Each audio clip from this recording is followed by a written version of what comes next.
राष्ट्रवादी काँग्रेस शरद पवार गटातील काही खासदार आणि आमदार उपमुख्यमंत्री अजित पवार यांच्या गटासोबत जाण्याची शक्यता व्यक्त होत आहे।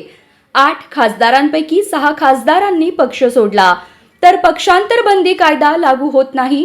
या शक्यतेमुळे आता राजकीय वर्तुळात चर्चांना उधाण आलंय। जर असं घडल्यास याचा सर्वात मोठा धक्का हा भाजपचे माजी आमदार राम सातपुते यांना बसण्याची दाट शक्यता आहे। सविस्तर बातमी पाहूयात। त्याआधी आपण जर आपल्या हक्काच्या राजनीती चॅनलला सबस्क्राइब केलं नसेल तर सबस्क्राइब करा, जेणेकरून आमचे अपडेट तुम्हाला लवकर मिळतील। लोकसभा निवडणुकीपासून माळशिरस तालुक्यात मोहिते पाटील विरुद्ध भाजप नेते राम सातपुते असा संघर्ष पाहायला मिळाला।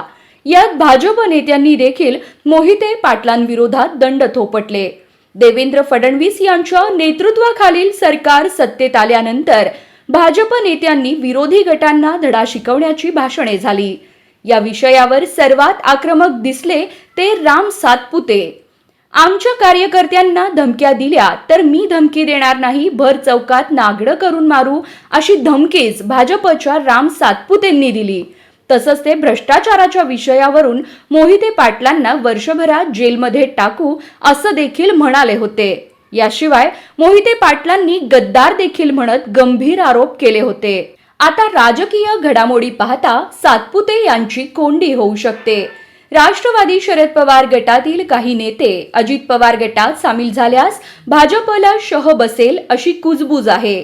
या समीकरणाचा सर्वात जास्त परिणाम हा माळशिरस तालुक्यातील स्थानिक राजकारणावर होण्याची शक्यता आहे। मोहिते पाटील गटाने आपले बळ वाढवले तर भाजपसाठी तसेच सातपुतेंसाठी नवं आव्हान निर्माण होऊ शकतं। तसेच शरद पवार गट आणि अजित पवार यांच्यातील अंतर कमी झालं तर राज्यातील सत्ता समीकरण बदलण्याची शक्यता वर्तवली जात आहे।